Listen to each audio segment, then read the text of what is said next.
How are you? How's it? Sorry about the mix-up, Damon. No problem at all. No problem at all. Are you feeling okay? Yeah, just it's like a weakness, a bit fluey, but thank God, doing okay.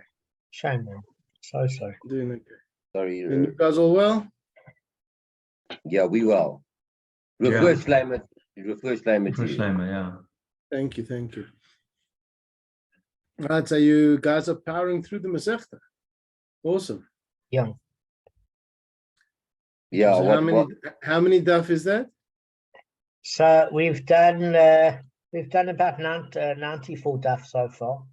Right.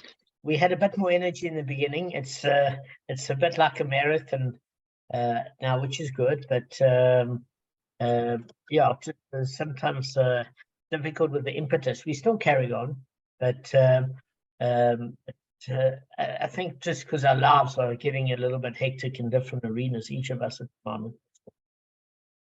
Yeah. So I saw a fascinating idea from the Chofetz Chaim. You know, we say ki heim chayenu, that the Torah is life. So what does it mean that the Torah is life? So the Chofetz Chaim brought a very, very powerful idea.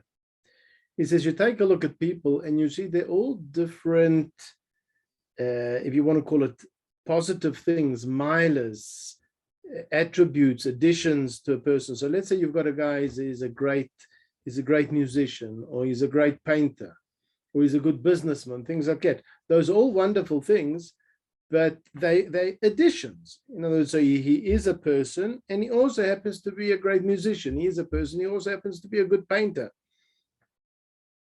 You can have physical things, that a person, let's say he's tall, he's strong, whatever, those are all additions to the person. But we all understand that nobody's going to say about somebody who's passed away that he is a good painter or he is tall. At best, somebody can say that somebody's got a handsome corpse, but they're not a person. They're not a person. To be a person, you need to be alive. And he says that's what the connection to Torah is. He says, Kihem chayenu, Torah is life. When you're connected to Torah, you're alive. Everything else is an addition to life. But connection to Torah is life. Now, it's not dependent upon how much time you're spending on it. But a person says, this is really what is giving definition to me and to my day, is my learning. Then you're alive. And what you're doing is you're investing in yourself and you're maintaining the whole of existence. And it's difficult to see that sometimes. We live in a world where people judge everything at face value, and they live in illusions. They live in illusions, cryptocurrency is a good example. Right, of living in illusions that value can be wiped out in a second. But you must know that every single word that you learn is yours forever. I heard once a very fascinating idea. It says you could have a guy, and he's got some sefer, some Torah work, and he's trying to break his head to understand what's going on in the sefer, and he's not getting it. He's actually not getting it. It's not getting clear. It could be that in Shemaim he actually has more reward than the author of the sefer. Well, because they have different challenges. Right? The challenges that we have to learn are very, very different to others. Often, I'm actually reading a biography now of Rav Belsky. So Rav Belsky is a relatively recent posek, but you take a look at the whole framework that they grew up in. He had connections to Rav Moshe Feinstein and Rav Yaakov Kamenetsky, Zichronam Livrocha. You take a look. I don't know if I shared with you. I once saw a fascinating idea in a biography of Rav Shach Zatzal. So Rav Shach said that when they were little, What game did they play? The game they played was learning. This is, what do you mean? What's pshat that the game they played was learning? He says, you take a look, little kids, 3, 4, 5, 6-year-olds, what do kids play? Kids play, they try and pretend to be adults. So I remember when I was a kid, you pretended to be a cowboy, or you pretended to be a policeman. You know, that's what you saw, and you wanted to pretend to be that. You wanted to pretend to be that adult. So Rav Shach was saying, in the environment that he grew up, everything that was important was learning. So the kids, when the kids wanted to play a game, they pretended to be learning. They pretend to be doing more learning. Now, that's not something that we grew up with. We didn't grow up pretending to want to learn. For us to learn requires an enormous investment of self. And it requires taking things that we used to and putting them to the side and going into something where it's, let's face it, it can be very difficult at times. It can be very difficult. But because of that, because it's difficult, that's why it counts so much more. Right? In the Shmona Esrei, we refer to Hashem as Akel, Hagodol, the great, Hagibor, the awesome, V'Hanoira. Sorry, the great, the mighty, and the awesome. So the Gemara tells us that at the time of Daniel and Yirmiyahu, at the time of the destruction of the first Beis Hamikdash, they didn't want to say Hagibor v'Hanoira, the might, the might and the awesome, because they said, look, the Goyim are running the place and they're putting Klal Yisrael into Galus. Where do we see Hashem's might and Hashem's awesomeness? And the men of the great assembly, the Anshe Knesset Agdoila, they called the Anshe Knesset Agdoila because they returned those words to Shmona Esrei. They came up with a fixed formula for Shmona Esrei, and we referred to Hashem as mighty and awesome. Now, how is it that we see that Hashem is mighty and awesome if we're in the midst of the Golus? So explains the Gemara, says you see Hashem's might because Hashem restrains himself from punishing evildoers. Really, he should wipe them out in a second, but Hashem exercises self-restraint, and that's Gvura.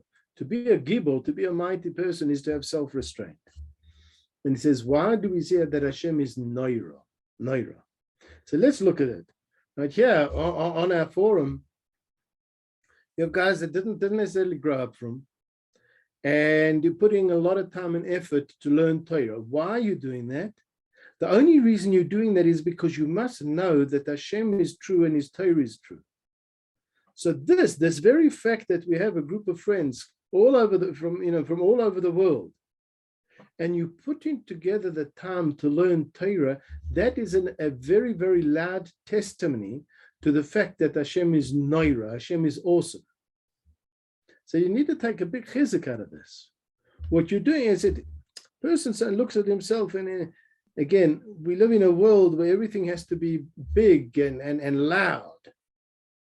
Even if it's without content. An example of that is Trump, right? So Trump is loud without any content, and he has a great following. But that's not what's real.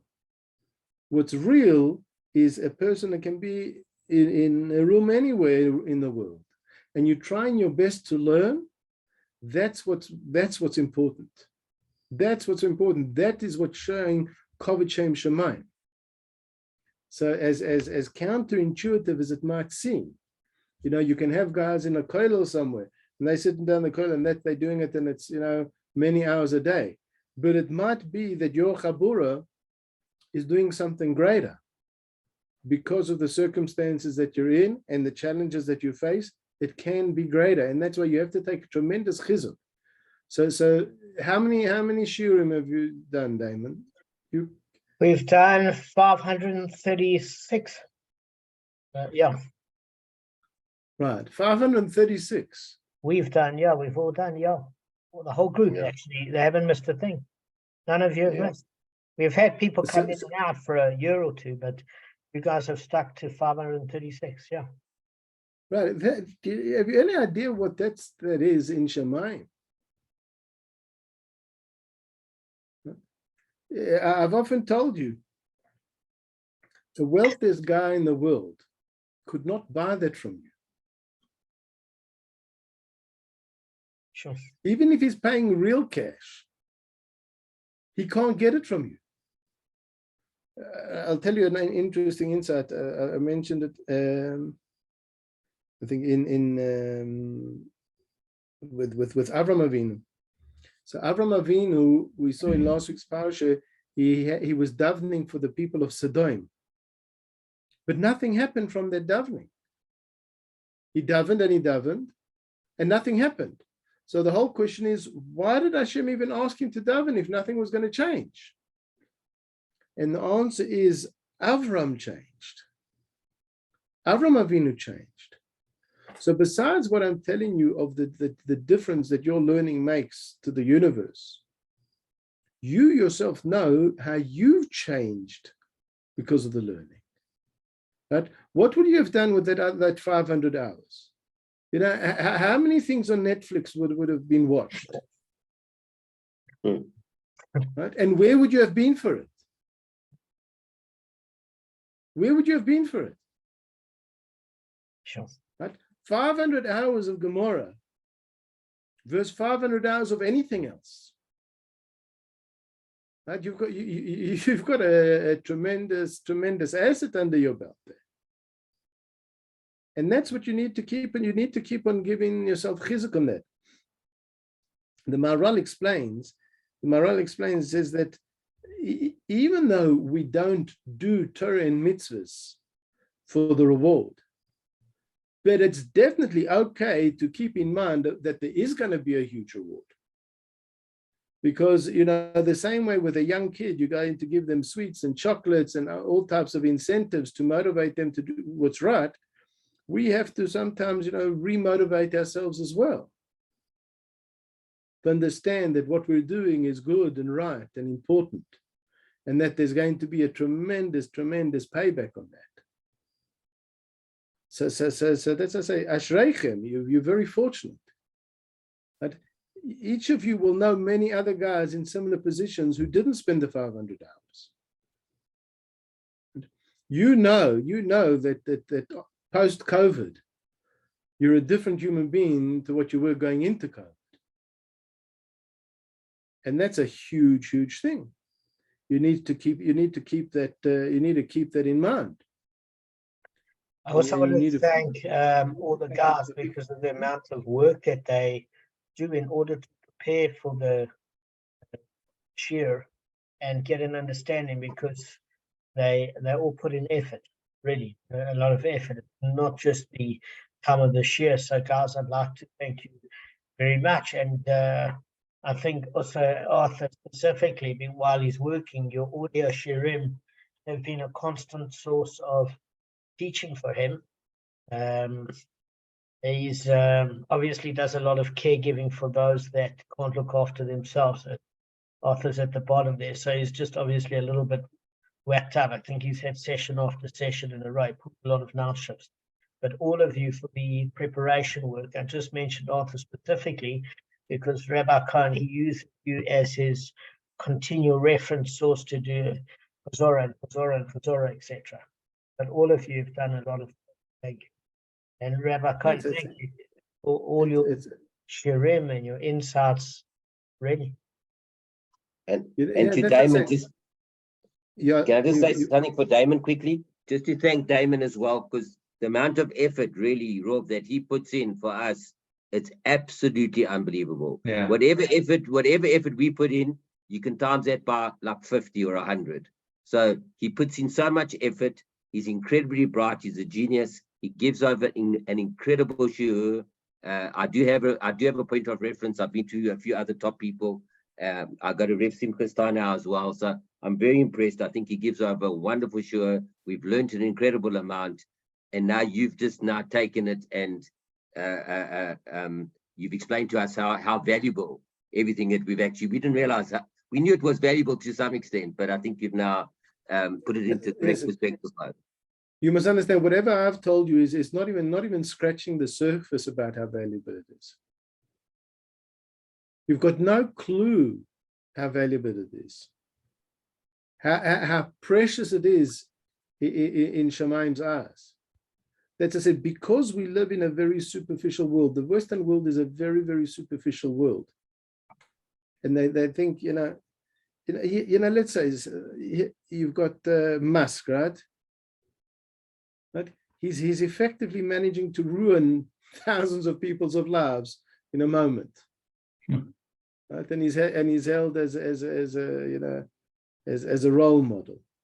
Nothing. In Shamayim, they're not interested in him. Right? When Mashiach comes, he's going to come and he's going to ask, please, can I shine your shoes? And you're going to say, no, because I don't want to get my shoes dirty. Right? Let's just say, you've got to know, in Shamayim, right, a Yid learning, I said, learning with Mesiras Nefesh. With Mesiras Nefesh is translated as self-sacrifice, but that's not accurate. Masar is to hand over, and Nefesh is myself, my desires. Mesiras Nefesh means I take the things that I want and I put them aside to do what Hashem wants. That's Mesiras Nefesh. I invest of myself. I invest of myself in what I'm doing. And that's, I say, you become a greater person. You become a greater person within yourself. And that's something that nobody can give to you. And more importantly, nobody can take it away from you. That's why you have to have that simcha in understanding that what you're doing is the right thing. And you should, as Hashem, you should carry on going, Michael El Chayil. And now the end is in sight, no? Yeah. We're getting there. Right? Can you imagine what a simcha that's going to be? Huge. I hope you'll join us. Be'ezus Hashem, I look forward. Yeah. I look forward. That'll be a huge simcha. Absolutely. Okay, boy, guys. Hatzlacha Rabba, and thank you. I'm very honored to be at least a part-time member of this group. Yeah. Thank you, Rabbi Cohen. Thank you Rabbi. Thank you, Rabbi Cohen. For me, because I'm serious. I've gone through. What happens is I started from the beginning, right from 2A, and I went through all the way to catch up because I just wanted to refresh. And the way you describe things, the way you describe things, and your humor and your humility and your just passion comes right through. And it's like half the time I'm almost falling off my bike listening to you. It's so funny sometimes. Be careful. You got a great interview, especially the one that always gets me is about the slave who wants to be set free. He said, don't throw him out the window, throw him down the stairs. Do you remember that? I don't remember. I'm glad you enjoyed it. But I think your passion actually comes through. I think when you see enthusiasm come through, that when you've got a passion for what you're teaching, it is infectious. And sometimes when I'm feeling a bit flat, I listen to you, and that passion comes through, and it actually, Rabbi Cohen, it gives drive to say, hang on, this is a privilege, and it's a privilege to learn it, and it's a privilege to share it with my friends, and it is infectious. And you really, really are part of the group, and just thank you very, very much to all of you. Thank you. Guys. Cool. Feel better. Thank you. Reverse Lima. Thanks. Thank you. You too. Appreciate it. Okay. Bye.